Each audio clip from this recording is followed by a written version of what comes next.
साथियों, मैं प्रिंस स्वागत करता हूं आपका आपकी अपनी क्लास में। और आप मेरे साथ दोस्तों पढ़ रहे हैं फिजिक्स।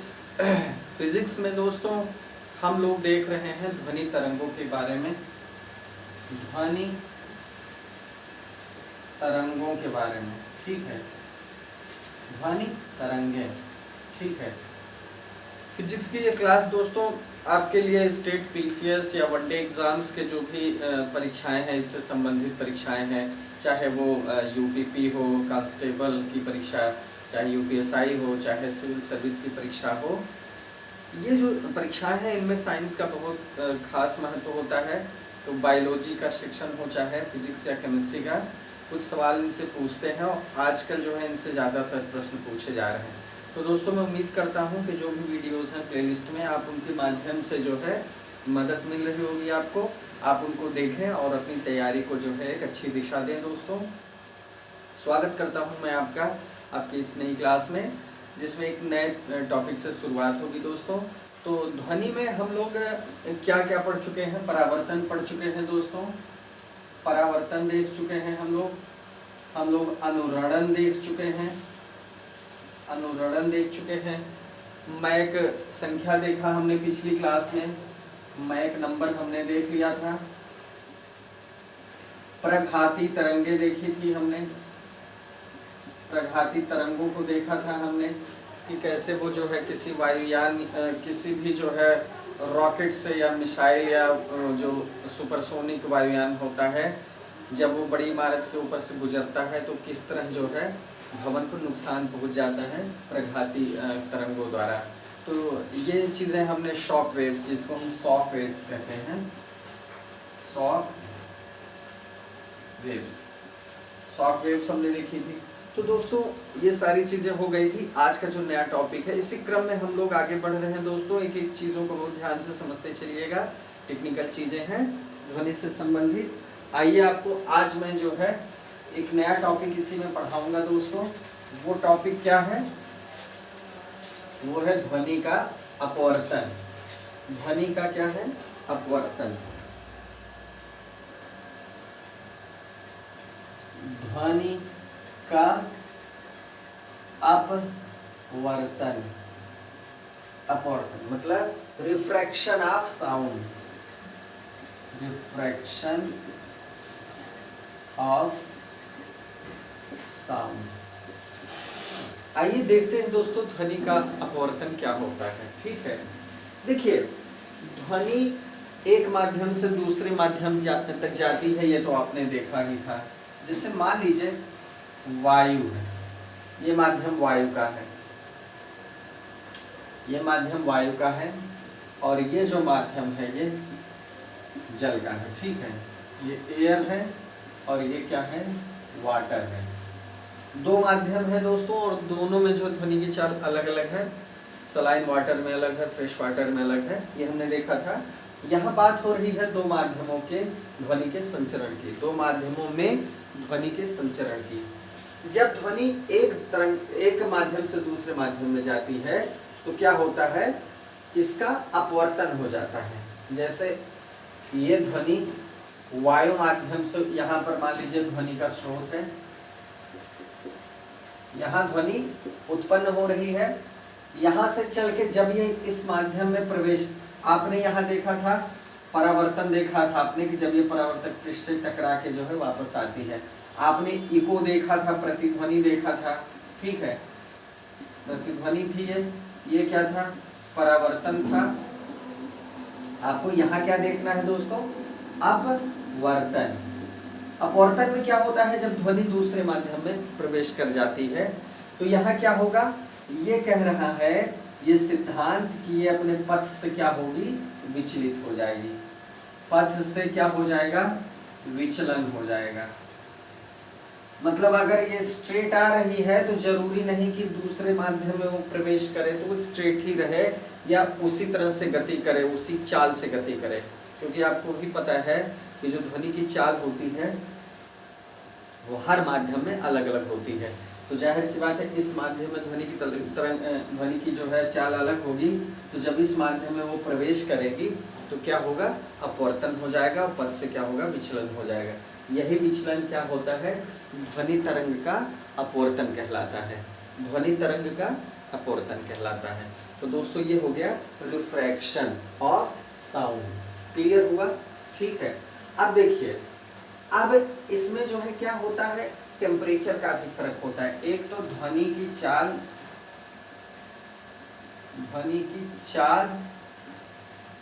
में अंतर,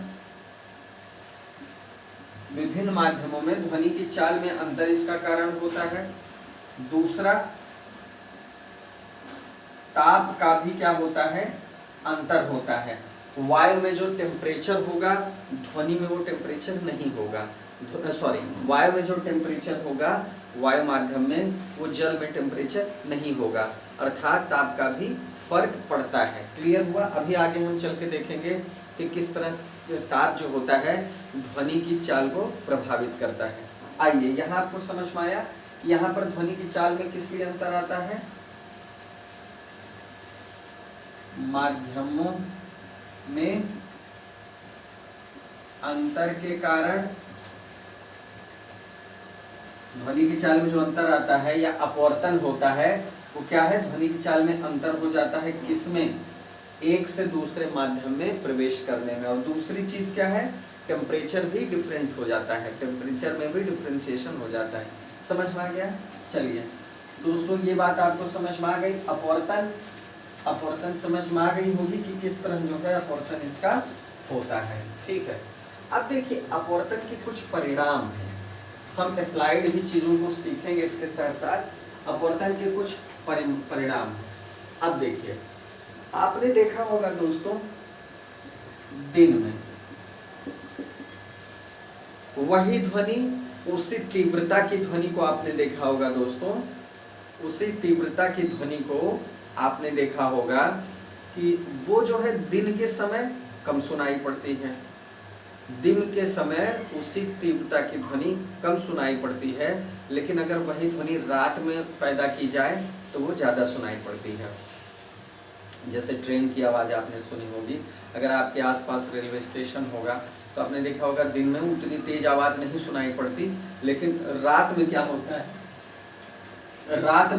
है, रात में जो है अगर स्टेशन बहुत दूर भी है तो भी ऐसा लगता है कि जैसे पास में ही स्टेशन है और रेलगाड़ी आपके बगल से जा रही है, मतलब आवाज़ में बहुत अंतर आ जाता है। ऐसा क्यों होता है? ऐसा क्यों होता है दोस्तों कि दिन में जो है ध्वनि अधिक तेज सुनाई पड़ती है और रात में क्या होता है, कम सुनाई पड़ती है, कम तीव्रता से सुनाई पड़ती है। इसका अंतर क्या होता है, देखिए अब जो है ये समझने वाली बात है। अब इसको समझते हैं टेम्परेचर के अंतर से। देखिए दोस्तों, ये है हमारी पृथ्वी की सतह, ये है सूर्य। सूर्य से रोशनी पृथ्वी पर आती है, ठीक है। तो होता क्या है, दिन के समय की कंडीशन बता रहे हैं आपको। दिन के समय क्या होता है, सूरज की रोशनी से क्या होती है, पृथ्वी गर्म हो जाती है। तो पृथ्वी के आसपास की जो सतह होती है, ये मान लीजिए हमने एक सतह बना ली, ये पृथ्वी के जस्ट आसपास की सतह, जस्ट उसके ऊपर की सतह है। और एक सतह ये हम मान लेते हैं इसके ऊपर की सतह। तो दोस्तों, जब पृथ्वी दिन भर गर्म होती रहती है तो इसके नजदीक की जो सतह होती है, ये वाली जो सतह होती है दोस्तों, ये सतह काफी गर्म हो जाती है। गर्म होने से क्या होता है, ये सतह अगर गर्म है तो यहाँ जो है वायु का जो घनत्व होगा, वायु घनत्व क्या हो जाएगा, कम हो जाएगा। वायु का जो घनत्व है दोस्तों वो क्या हो जाएगा, कम हो जाएगा। ताप बढ़ने से घनत्व कम होता है, आपको पता होगा। वायु का घनत्व यहाँ कम हो जाएगा। अब इसके ऊपर की परतों में क्या होगा, देखिए जैसे जैसे हम ऊपर जाते हैं वैसे वैसे क्या होगा, दिन के समय की बात हो रही है, जैसे जैसे हम ऊपर जाएंगे वैसे वैसे क्या होगा, ऊपर की परतें हमें ठंडी मिलेंगी, ऊपर की परतें अपेक्षाकृत क्या होंगी, नीचे की परतों से ठंडी मिलेंगी। तो अगर परतें ठंडी हैं तो क्या होगा, घनत्व अधिक होगा। इस परत में क्या होगा, घनत्व अधिक होगा। क्लियर हुआ? अब समझिएगा दिन के समय क्या होता है। अब ध्वनि का जो मामला है वो कहाँ पर है, पृथ्वी के पास की परतों में, यही है ध्वनि का पूरा मामला। यही हम रहते हैं, यही हम ध्वनि प्रोड्यूस भी करते हैं, ध्वनि सुनते भी हैं। ऊपर वाली परत तो चलिए छोड़ दें।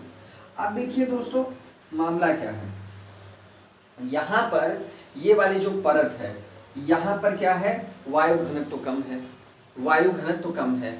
तो अगर हम ध्वनि उत्पन्न करते हैं या कहीं से ध्वनि उत्पन्न हो रही है तो हमें सुनाई कम पड़ेगा, क्योंकि वायु का घनत्व अगर अधिक है तो ध्वनि दूर तक सुनाई पड़ेगी, वायु का घनत्व अगर कम है तो ध्वनि कम सुनाई पड़ेगी, ध्वनि का विचलन हो जाएगा। क्लियर हुआ? ध्वनि का क्या होगा, विचलन, क्योंकि ये विरल हो जाएगा, ये माध्यम क्या हो जाएगा, विरल माध्यम हो जाएगा।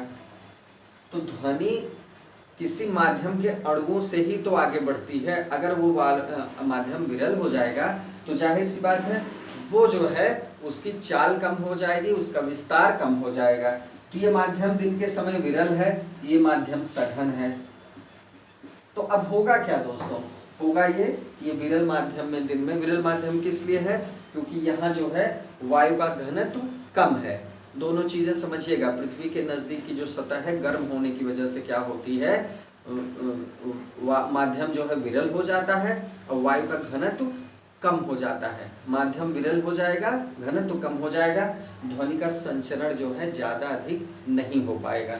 दिन के समय ये कंडीशन होगी तो वायु ध्वनि कहाँ से सुनाई पड़ेगी दूर तक, समझ में आया? रात के समय, अब यही पिक्चर में आप देख लीजिए, रात के समय क्या होगा, इसका उल्टा हो जाता है। रात के समय नीचे की जो सतह होती है, पृथ्वी के पास की जो सतह की जो वायु होती है वो ठंडी हो जाती है और ऊपर की सतह क्या होती है, गर्म हो जाती है। तब क्या होता है, तब ये जो सतह है यहाँ पर वायु का घनत्व अधिक हो जाएगा, वायु का घनत्व अधिक हो जाएगा। इसको आप ऐसे कह सकते हैं कि वायु का घनत्व अधिक हो जाएगा, माध्यम क्या हो जाएगा, सघन हो जाएगा, माध्यम सघन हो जाएगा और वायु का घनत्व अधिक हो जाएगा। फिर क्या होगा, ध्वनि का संचरण दिन की अपेक्षा अधिक होगा, इसलिए रात में स्पष्ट और दूर तक ध्वनि सुनाई पड़ती। क्लियर हुआ? कोई कंफ्यूजन नहीं है? ठीक है, मतलब जो सतह है पृथ्वी के पास की, उसको हमको ये समझना है कि दिन के समय उसका क्या होता है, टेम्परेचर ज़्यादा होने की वजह से वायु क्या होती है, विरल हो जाती है। तो जैसे ही वायु विरल होगी घनत्व कम हो जाएगा, तो घनत्व कम हुआ तो जाहिर सी बात है ध्वनि का संचरण उस माध्यम में अधिक दूर तक नहीं हो पाएगा या स्पष्ट रूप से नहीं हो पाएगा, तो इसलिए ध्वनि कम सुनाई पड़ेगी। और इसी के उलट क्या होता है, रात में चीज़ें उलट जाती हैं, माध्यम सघन हो जाता है और माध्यम सघन होने की वजह से घनत्व बढ़ जाता है और ध्वनि रात में अधिक सुनाई पड़ती है। क्लियर हुआ? ये हमने देखा ध्वनि का अपवर्तन, ध्वनि का अपवर्तन। अब देखिए दोस्तों, ये माध्यमों में अंतर की वजह से है, ठीक है, माध्यम में क्या है, अंतर की वजह से ऐसा होता है। अब माध्यम अंतर का मतलब ये हो गया कि ये चीज जान लीजिए कि अगर माध्यम विरल है, माध्यम क्या है, विरल है, तो ध्वनि का जो संचरण होगा कम होगा, माध्यम सघन है तो अधिक होगा, ये बात याद रखिए। जैसे ठोस में आप देखेंगे तो ध्वनि की जो गति होगी वो ज़्यादा होगी, उसी हिसाब से तरल में क्या होगा, उससे कम होगी, गैस में सबसे कम होगी। अब आपको हमने पढ़ाया ही है, आपको पता है दोस्तों कि जो है हमने जब अलग अलग पढ़ाया था तो हमने देखा था वायु में सबसे कम थी।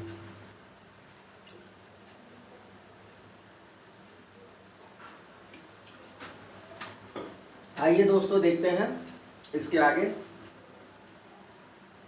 तो परतें जो होती हैं क्या करती हैं, सघन माध्यम का काम करती हैं, दिन में तो विरल माध्यम का, रात्रि में सघन माध्यम का, इसीलिए ध्वनि जो है रात में स्पष्ट सुनाई पड़ती। चलिए ये चीज तो क्लियर हो गई। अब आपको क्या देखना है, अब देखना है दोस्तों एक नई चीज, इसको हम कहेंगे प्रणोदित कंपन, इससे सवाल पूछता है प्रणोदित कंपन, ठीक है।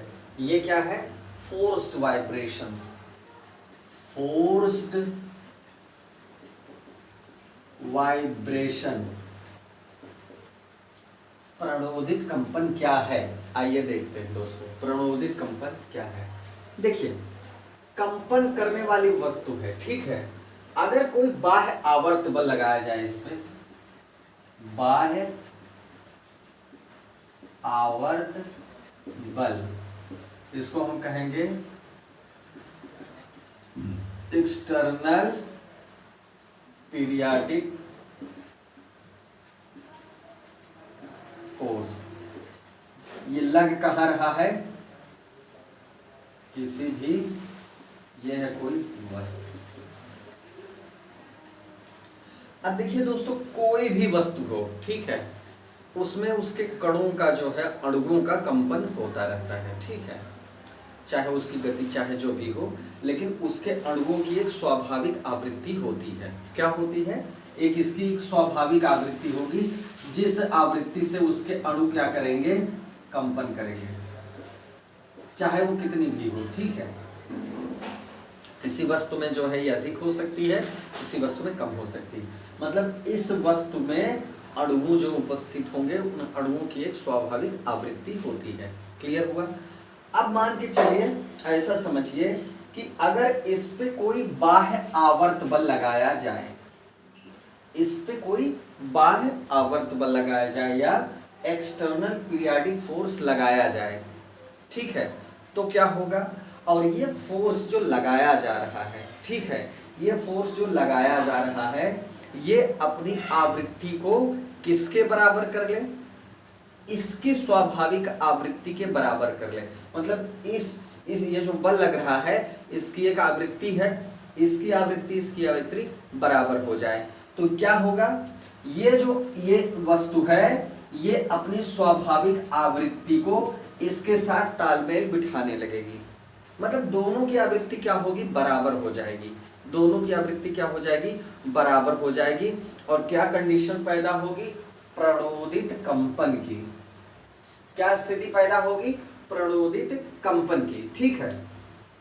फिर क्या होता है? मतलब पहले इसने इस पे बल लगाया, इसकी आवृत्ति को इसने चेंज किया, फिर ये जो है अपनी आवृत्ति कदम ताल इससे बना लेती है। ये वस्तु जो है अपनी स्वाभाविक आवृत्ति को त्याग के इसकी आवृत्ति से कदम ताल बना लेती है। यही होता है प्रणोदित कंपन। अब उदाहरण से इसको अच्छे से समझेंगे, ठीक है। समझने का प्रयास करिए क्या है, और अच्छे से समझने का प्रयास करिए, ठीक है। अब देखिए, कंपन समझ में आ गया आपको, प्रणोदित कंपन। अब देखिए, ये जो वस्तु का जो कंपन बैलेंस बना लेता है, ये जो वस्तु का बदला हुआ ये जो कंपन है या आवृत्ति है, जो आवृत्ति पैदा हो गई इसके साथ बैलेंस बनाने के लिए, यही जो कंपन क्या है? ये प्रणोदित कंपन कहलाता है। अब ये बात तो आपको समझ में आ गई। अब इसमें एक स्थिति होती है अनुनाद की, इसको हम समझेंगे तो चीजें और अच्छे से समझ में आ जाएंगी। ये बात समझ में आई आपको? जब कोई बाह्य आवर्त बल लगेगा किसी भी वस्तु पर, तो इसके अणुओं की जो स्वाभाविक आवृत्ति होगी, क्लियर हुआ? इसके अणुओं की जो स्वाभाविक आवृत्ति होगी, इस आवृत्ति से जो है पहले तो ये बैलेंस बनाएगा, और जब ये बैलेंस बना लेगा तब ये बाध्य हो जाएगी इससे, इसकी आवृत्ति से बैलेंस बनाने के लिए। जब इसकी आवृत्ति से इसका बैलेंस बन जाएगा, तब इसमें क्या, इस वस्तु में कंपन में क्या पैदा हो जाएगा? वस्तु के कंपन में या आवृत्ति में क्या पैदा हो जाएगा? प्रणोदित कंपन। प्रणोदित कंपन, क्लियर हुआ? आइए देखते हैं इसके आगे की जो सिचुएशन है वो क्या है। आइए देखते हैं दोस्तों। प्रणोदित कंपन तो आपको समझ में आ गया होगा, नहीं समझ में आया होगा तो अभी आपको पूरी तरह से समझ में आ जाएगा, ठीक है। जस्ट एक मिनट आप इंतजार करिए, क्योंकि अब आप इसके बाद देखेंगे अनुनाद। अनुनाद, अनुनाद को हम क्या कहते हैं? रिसोनेंस। रिसोनेंस, रिसोनेंस। अब देखिए, समझिए ये अनुनाद क्या है। ये प्रणोदित कंपन की एक स्थिति है। क्या है? प्रणोदित कंपन की एक स्थिति जिसमें अनुनाद उत्पन्न होता है। अब इसको समझाते हैं आपको कैसे। देखिए, अब इसमें देखिए दोस्तों, अनुनाद में क्या होता है, ठीक है। अनुनाद में ये जो प्रणोदित कंपन होता है, इसकी आवृत्ति वस्तु की स्वाभाविक आवृत्ति के बराबर हो जाती है। जो प्रणोदित कंपन होता है, प्रणोदित कंपन वस्तु की स्वाभाविक आवृत्ति के बराबर हो जाता है। समझने का प्रयास करिए। वस्तु पर जो आरोपित बल था, जो भी वस्तु पर बाह्य आवर्त बल आरोपित हो रहा था, उसकी वजह से वस्तु की स्वाभाविक आवृत्ति में परिवर्तन आया, ठीक है। फिर क्या होगा? अब वो जो प्रणोदित कंपन उत्पन्न होगा उस वस्तु में प्रणोदित कंपन उत्पन्न होने का मतलब है कि वस्तु की आवृत्ति किसके बराबर होने लगेगी? जो आरोपित बल है, जो आरोपित आवर्त बल है, उसके बराबर होने लगेगी। जब वो बराबर हो जाएगी तो वो प्रणोदित कंपन होगा। अब ये प्रणोदित कंपन वस्तु की जो स्वाभाविक आवृत्ति थी, इसके क्या हो जाएगी? बराबर हो जाएगी। यही क्या है? अनुनाद की स्थिति है। तब ये कंडीशन पैदा होगी अनुनाद की, कि इसका जो प्रणोदित कंपन है वो, और जो वस्तु की पहले से ही आवृत्ति थी, स्वाभाविक आवृत्ति, मान लीजिए किसी वस्तु की कुछ आवृत्ति हो, उतनी आवृत्ति जैसा प्रणोदित कंपन बराबर हो जाएगा, दोनों एक बराबर हो जाएंगे। अब इस कंडीशन में क्या होगा, ये समझने का प्रयास करिए। अब इस कंडीशन में क्या होगा, ये समझने का प्रयास करिए। एक अच्छे से एग्जाम्पल के साथ, आपने सुना होगा, इसमें आपको समझ में आएगा। एक पुल है दोस्तों, ये क्या है? एक पुल, ठीक है। अब ये पुल हो गया वस्तु जिसकी बात हम कर रहे हैं। बाह्य आरोपित जो बल है, बाह्य आरोपित आवर्त बल, बाह्य आरोपित आवर्त बल जिसकी हम बात कर रहे थे, जो आरोपित हो रहा है इस पुल पर। चलिए, अमेरिका में दोस्तों एक पुल था जो है वो क्षतिग्रस्त हो गया था। इसी वजह से वहां पर क्या था कि पैदल सैनिकों की टुकड़ी जो है पुल पे मार्च करते हुए जा रही थी। और हुआ क्या, अब समझने का प्रयास करिए। पुल से जो है जब सैनिकों की टुकड़ी जाएगी, इसका मतलब वो परेड करते हुए जाएंगे, मार्च करते हुए जाएंगे, कदम से कदम ताल मिलाते हुए जाएंगे। वो एक लय से जो है कदम से कदम मिला के चलते हैं, एक मार्च होता है। अब मान लीजिए दोस्तों, ये सैनिक कदम से कदम मिला के एक लय में चल रहे हैं। यही है क्या? इनके पैरों, इनके बूट से, इनके जूतों से लगने वाला जो पुल पर बल है, वही है आवर्त बल, जिसकी हम अभी बात कर रहे थे। ये समझ में आई बात? इसी की हम बात कर रहे थे। अब वस्तु क्या है? वस्तु है पुल। आवर्त बल जो है, जो इस पे लग रहा है, वो क्या करता है? वो वस्तु की आवृत्ति को जो है मजबूर कर देता है अपने आवृत्ति से बैलेंस बनाने के लिए। मतलब वो तब तक जो है वो लय चलती रहती है जब तक वस्तु की जो स्वाभाविक आवृत्ति है इसके बराबर हो जाए। मान लीजिए ये जो लय बनी हुई है, ये जो आवृत्ति हो रही है, इस आवृत्ति के, इसके कणों की स्वाभाविक आवृत्ति के बराबर हो जाए। और जब ये स्थिति होगी तो क्या कंडीशन आएगी? अनुनाद की। अनुनाद में क्या होगा? वस्तु की स्वाभाविक आवृत्ति और कौन सी चीज? प्रणोदित कंपन की आवृत्ति बराबर हो जाएगी। और जब ऐसी कंडीशन आएगी दोस्तों, तब क्या होगा? इस वस्तु का की स्वाभाविक आवृत्ति का आयाम क्या होगा? बढ़ जाएगा। आयाम क्या होगा? इसका बढ़ जाएगा। और ये तब तक बढ़ता रहेगा जब तक पुल टूट नहीं जाएगा। तब तक बढ़ेगा जब तक पुल टूट नहीं जाएगा। इसका मतलब क्या हुआ? ये खतरनाक है। फिजिक्स के इस नियम के अनुसार ये चीजें क्या हैं? खतरनाक हैं। तब दोस्तों क्या होगा? इससे बचने के लिए क्या किया जाता है? सैनिकों को एक विशेष ट्रेनिंग दी जाती है ताकि वो जो है कदम से कदम मिला के उस लय में जो है वो मार्च पुल से न करे। जब भी आपने देखा होगा, अगर आपने कभी भी इस चीज़ को देखा होगा तो आप ध्यान दीजिएगा, उनको स्पेशल इस चीज़ की ट्रेनिंग दी जाती है कि जब आप पुल पार करें तो एक दूसरे के साथ कदम से कदम मिला के न चलें, क्योंकि वही स्थिति आएगी प्रणोदित कंपन की। उसके बाद कौन सी सिचुएशन आएगी? अनुनाद की। अनुनाद में आप समझ चुके हैं क्या होगा।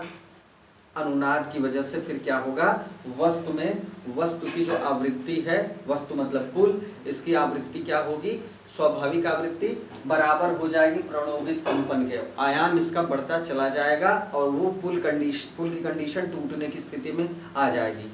समझ में आ गया है आपको? तो अगर ये बात समझ में आ गई दोस्तों, तो आप समझ लीजिए कि बहुत बड़ी चीज़ आपको समझ में आ गई।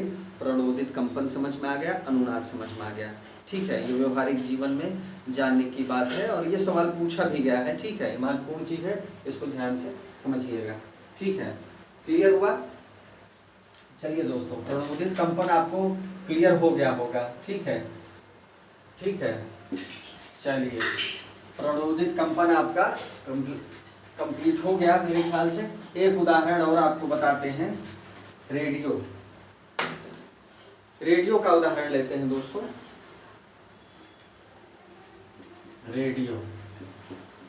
रेडियो भी इसी सिद्धांत पे काम करता है। रेडियो जो होता है अनुनाद के सिद्धांत पर क्या काम करता है।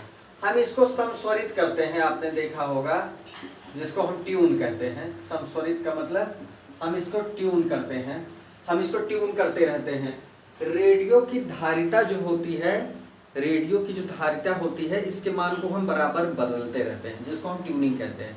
तो इसको हम उस धारिता के मान को बदलने के लिए ट्यून करते रहते हैं। तब तक ट्यून करते हैं जब तक कि, कब तक ट्यून करते हैं? जब तक कि जो है विद्युत की वो आवृत्ति हमें न प्राप्त हो जाए। विद्युत की वह आवृत्ति न प्राप्त हो जाए, न प्राप्त हो जाए। कौन सी आवृत्ति न प्राप्त हो जाए? जितनी आवृत्ति जो ध्वनि संकेत आ रहा है, जिस ध्वनि संकेत को रिसीव करना है, ध्वनि संकेत की है। मतलब क्या? इसकी धारिता के मान को हम बदलते रहते हैं। जो ट्यूनिंग हम करते हैं इसकी बटन से, कि विद्युत की कौन सी आवृत्ति के लिए हम बदलते हैं कि वो आवृत्ति सेट हो जाए, वो फ्रीक्वेंसी सेट हो जाए, जिससे क्या हो कि जो है, जो ध्वनि संकेत आ रहे हैं, जो साउंड सिग्नल हमें मिल रहा है, जिससे हम रेडियो सुनते हैं, उसकी आवृत्ति के वो बराबर न हो जाए। जब दोनों की आवृत्ति बराबर हो जाएगी तब क्या होगा, चैनल जो है प्रसारण करने लगेगा। ठीक है, तो ये किस पे काम करता है रेडियो? ये काम करता है दोस्तों अनुनाद के सिद्धांत पे, अनुनाद के सिद्धांत पे, जिसमें आपने देखा है कि एक आरोपित बल होता है, उसकी आवृत्ति और वस्तु की आवृत्ति में जब ये सिचुएशन आ जाती है कि दोनों बराबर हो जाती, तो अनुनाद की स्थिति होती है। और यही बैलेंस जो है बनाना क्या होता है, कंपन जो करना होता है, ये क्या होता है, प्रणोदित कंपन होता है। तो सरल भाषा में आप चीज़ों को समझ जाइए।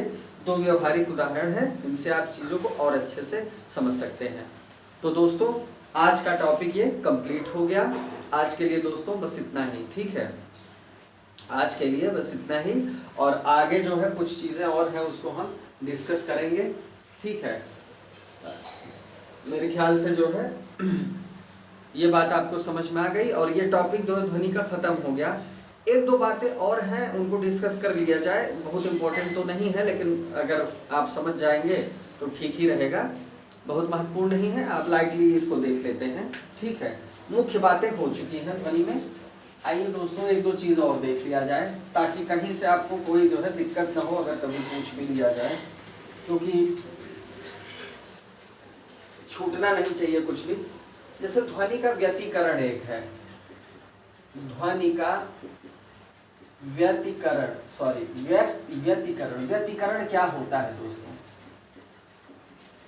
व्यतिकरण को हम क्या कहते हैं? इंटरफेरेंस। ठीक है, इंटरफेरेंस ऑफ साउंड। ठीक है, इंटरफेरेंस ऑफ साउंड, इसका मतलब सिर्फ इतना है कि जब समान आवृत्ति या आयाम की ध्वनि तरंगे क्या होती हैं, यदि समान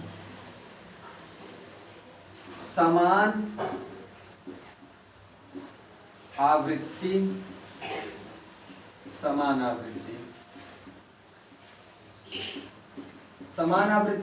आवृत्ति, ठीक है।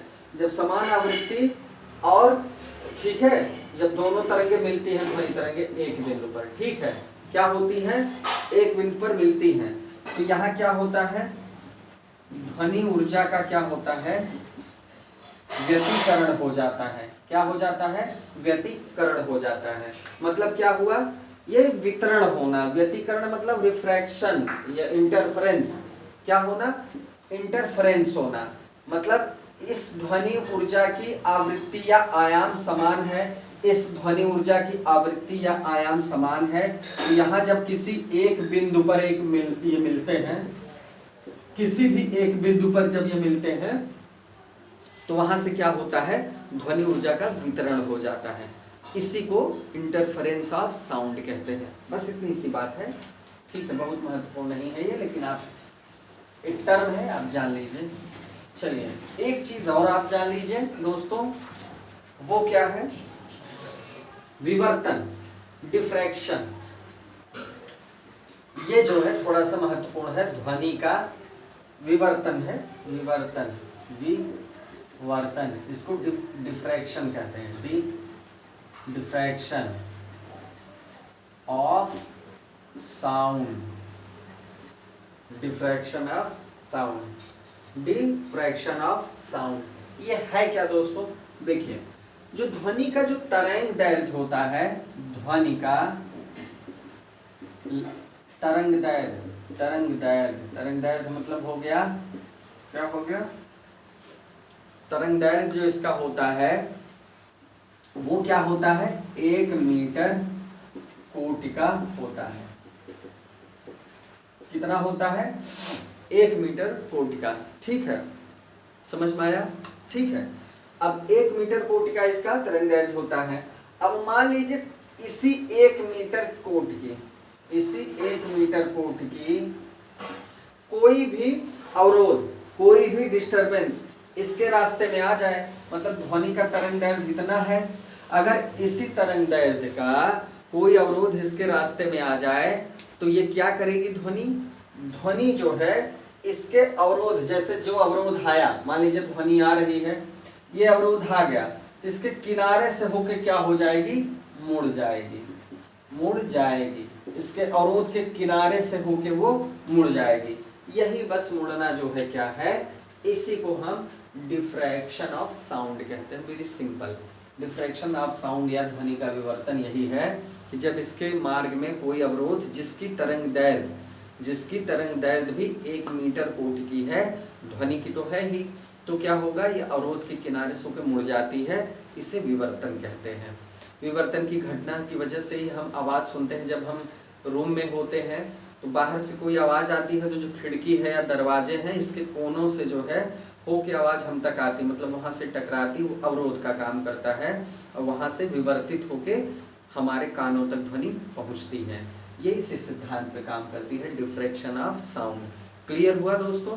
तो ध्वनि में जो कुछ भी था वो खत्म हो गया है, कंप्लीट हो गया है, और पूरे टॉपिक को आप अच्छे से एनालिसिस करिएगा, पढ़िएगा, कोई समस्या है तो पूछिएगा जरूर। और दोस्तों ध्वनि का टॉपिक आज से ख़त्म है, अगले टॉपिक को जो है हम शुरू करेंगे अगले वीडियो में, और उम्मीद है आपको समझ में आया होगा। तो इसी तरह जो है जुड़े रहें दोस्तों, मिलते हैं नेक्स्ट वीडियो में। जय हिंद।